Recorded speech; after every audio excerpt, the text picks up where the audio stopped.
Le code secret a été révélé. L'unité d'opération noire ultra secrète du gouvernement britannique dévoilée. Pouvez-vous citer quelques opérations clandestines historiques? Comment ont-ils réussi à garder le secret? Qui étaient les courageux agents qui se cachaient dans l'ombre? Explorez l'inconnu et découvrez la réalité de Declassified, l'organisation secrète qui a changé les normes de confidentialité. Êtes-vous prêt à résoudre les énigmes? Depuis sa création en 2005, le Special Reconnaissance Regiment, SRR, a été entouré d'une couverture de secret, se forgeant une réputation d'unité d'opération secrète d'élite au Royaume-Uni. Le Special Reconnaissance Regiment, SRR, qui relève du Joint Special Operations Command, JSOC, et fait directement rapport au ministère de la Défense du Royaume-Uni, se concentre principalement sur la collecte de renseignements et les opérations secrètes. L'unité est réputée pour son entraînement extraordinaire, ses capacités raffinées et son aptitude à s'adapter à un large éventail d'opérations à haut risque, car ses membres sont triés sur le volet dans de nombreuses branches des forces armées britanniques. En outre, l'unité est connue pour sa réputation. Les capacités opérationnelles du SRR couvrent un large éventail d'activités spécialisées, telles que les opérations de lutte contre le terrorisme, les missions de surveillance et de reconnaissance. Leur existence même est un secret bien gardé, et l'on sait très peu de choses sur les tâches exactes qui leur ont été confiées ou sur les résultats qu'ils ont obtenus.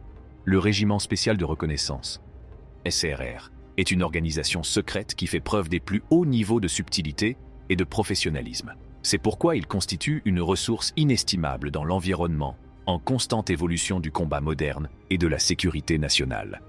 Pendant les troubles en Irlande du Nord en 1973, la célèbre 14 Compagnie de renseignement, parfois appelée DET, a été fondée. Cette compagnie constituait la base de l'organisation. Pendant le conflit en Irlande du Nord, l'organisation a été chargée d'obtenir des informations vitales sur divers groupes paramilitaires et a été conçue à l'origine comme une branche secrète du service de renseignement de l'armée britannique. Après sa création, la 14 Compagnie de renseignement a rapidement acquis une réputation de notoriété en raison des activités de collecte de renseignements très efficaces mais secrètes qu'elle menait. Pour pénétrer et perturber les activités des organisations paramilitaires, la DET a déployé une série de stratégies, dont la surveillance, l'infiltration et la collecte de renseignements humains. Ces stratégies ont été mises en œuvre alors que le DET opérait sous couverture. Son expertise en matière d'opérations secrètes lui a valu une solide réputation qui lui a valu le respect de ses alliés comme de ses adversaires. La 14 Compagnie de renseignement est entrée dans les annales de l'histoire militaire grâce à son évolution et à son adaptation à de nouvelles difficultés au cours de son service. Malgré le passage du temps, son héritage a continué à avoir un impact sur la manière dont les renseignements étaient recueillis, et elle est restée un sujet d'intérêt et de mystère pour les passionnés de l'armée et les historiens. Le Régiment spécial de reconnaissance, souvent appelé SRR, est reconnu pour ses opérations secrètes et sa capacité à se fondre dans la vie normale en portant des déguisements et en opérant dans l'ombre. Il consacre l'essentiel de son attention au domaine de la surveillance et de la collecte d'informations, ce qui en fait un adversaire de taille dans le domaine des opérations secrètes. Ces agents d'élite sont dotés d'une excellente formation et d'une technologie de pointe. Ils se déplacent dans les rues animées des villes, sur les marchés trépidants et dans les banlieues paisibles, tout en dissimulant leur identité sous une façade discrète. Le SRR est exceptionnellement doué pour glaner des informations vitales sans éveiller les soupçons, grâce à son grand souci du détail. Au cours des missions menées dans des zones de combat difficiles comme l'Irak, l'Afghanistan et la Syrie, l'unité spécialisée connue sous le nom de Joint Special Operations Aviation Wing, JSOAB, joue un rôle de soutien essentiel pour le Special Air Service et le Special Boat Service. Le JSOO a pour mission de mener des opérations de reconnaissance sur des cibles proches, d'acquérir des renseignements essentiels et de fournir des mises à jour en temps réel aux forces terrestres. Cette mission exige du JSOO qu'il opère avec précision et efficacité. L'escouade est spécialisée dans la navigation dans des environnements dangereux et dans l'exécution de missions secrètes grâce à la technologie de pointe et aux membres hautement qualifiés qu'elle possède. L'objectif principal du JSOO est de jouer le rôle d'yeux et d'oreilles pour le Special Air Service SAS et le Special Boat Service SBS, en veillant à ce que ces deux unités d'élite acquièrent des renseignements essentiels avant de mener leurs opérations stratégiques. Grâce à leurs efforts conjoints, le JSOO et les forces terrestres sont en mesure d'améliorer leur connaissance de la situation. leur capacité de réaction rapide et, en fin de compte, leur taux de réussite dans l'accomplissement de leur mission. Leur collaboration montre à quel point il est essentiel que les différentes branches des services armés coordonnent efficacement leurs efforts afin d'atteindre l'excellence opérationnelle dans certains des endroits les plus difficiles du monde. Les services de renseignement ont soigneusement gardé secrètes les informations relatives à la taille réelle du régiment spécial de reconnaissance, SRR. Bien que les chiffres officiels n'aient jamais été rendus publics, des estimations bien informées suggèrent que l'unité se compose d'environ 200 agents hautement compétents. Le SRR, réputé pour son expertise en matière d'opérations secrètes et de reconnaissance spécialisée, travaillait dans l'ombre pour accomplir des tâches cruciales avec la plus grande précision et dans le plus grand secret.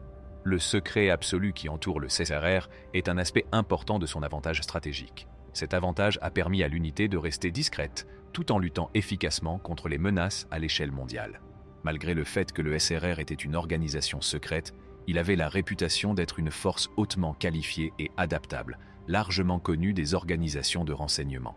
La taille relativement modeste de l'unité masque l'impact considérable qu'elle a eu sur la prévention des actes de terrorisme et l'acquisition de renseignements, bien qu'elle ait été à l'avant-garde de la lutte antiterroriste et de la collecte de renseignements.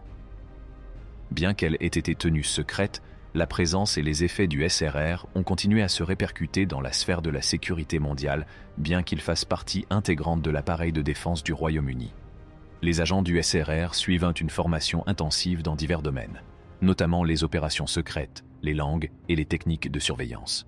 Ces agents de haut niveau sont soumis à une formation rigoureuse et difficile dès leur recrutement afin de devenir des professionnels hautement qualifiés et polyvalents. Leur formation couvre un large éventail de sujets, tels que les technologies de surveillance avancées, les stratégies de contre-surveillance et les techniques d'analyse du renseignement. La capacité à communiquer couramment dans plusieurs langues est un élément essentiel de leur formation, car elle permet aux opérateurs de se fondre dans la masse sans se faire remarquer et d'interagir avec la population de la zone cible au cours d'opérations délicates. Ils sont tenus de participer à des programmes linguistiques intensifs ainsi qu'à des études culturelles afin de développer une connaissance approfondie des zones géographiques dans lesquelles ils peuvent être amenés à travailler.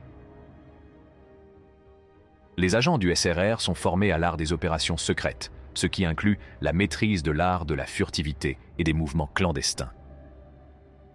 La formation inculque aux participants un sentiment de discipline, d'ingéniosité et de force mentale qui leur permet de gérer avec précision et efficacité les circonstances les plus difficiles et les plus lourdes d'enjeux.